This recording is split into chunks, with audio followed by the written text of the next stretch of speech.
you? Balcony. Yes. Orchestra area. You good? You good? Yeah. Good. All right. Hi. All right. Let's begin.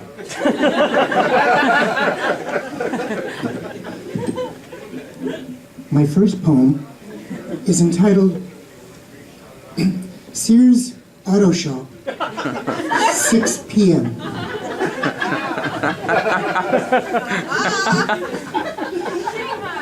I called to see if my car was ready.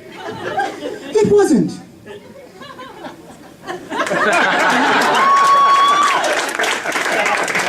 My next poem,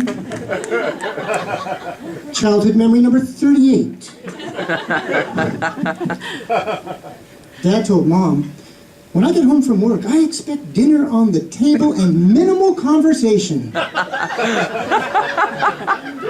We get a new dad Wednesday. That's not true. The man stayed 60 years, and he's sitting right there. That's my dad.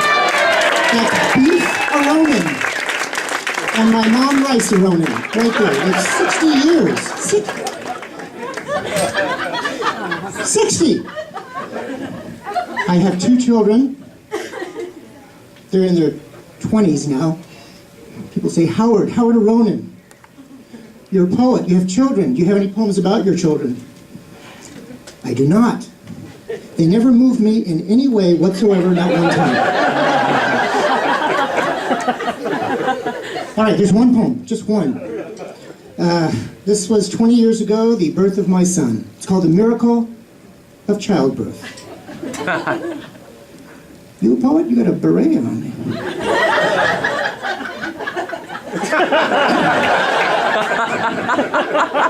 The Miracle of Childbirth. That came out of that? What?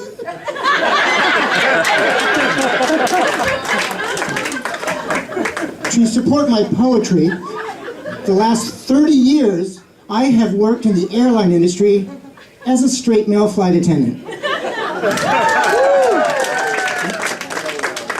A couple colleagues over here, also straight male flight attendants. Here they are. Support me. Can you imagine doing something for 30 years and not being better at it? I'm worse. I'm a worse flight attendant. I have a shitty attitude. I stand at the boarding door. I'm the Joe Pesci of flight attendants. How you doing? Come on, what the fuck are you looking at? Hey, keep it moving. That's a cute kid. What is it, a fucking monkey? Let's go. It's true. Here's a poem. This is about the 30 years I've spent in the airline industry. 30 years. It's based on my favorite poet, Bob Dylan. No berets over there. 30 years. Nobody feels my pain. Yes, I believe I'm on this airplane once again. Everybody knows I'm wearing airplane clothes. A man in an apron is not manly, I suppose. And my humiliation, well, it shows. And I feel just like a woman. Yes, I do, and my voice sounds just like a woman. Sir, yes, it does, and I make coffee just like a woman. But I ache just like a little girl.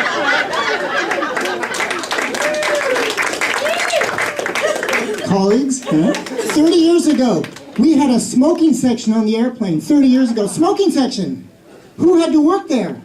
The junior flight attendant, young, brash, America's sweetheart, Howard Aronin, in the smoking section. I wish I was trained by some lady. She could have said, Howard, remember,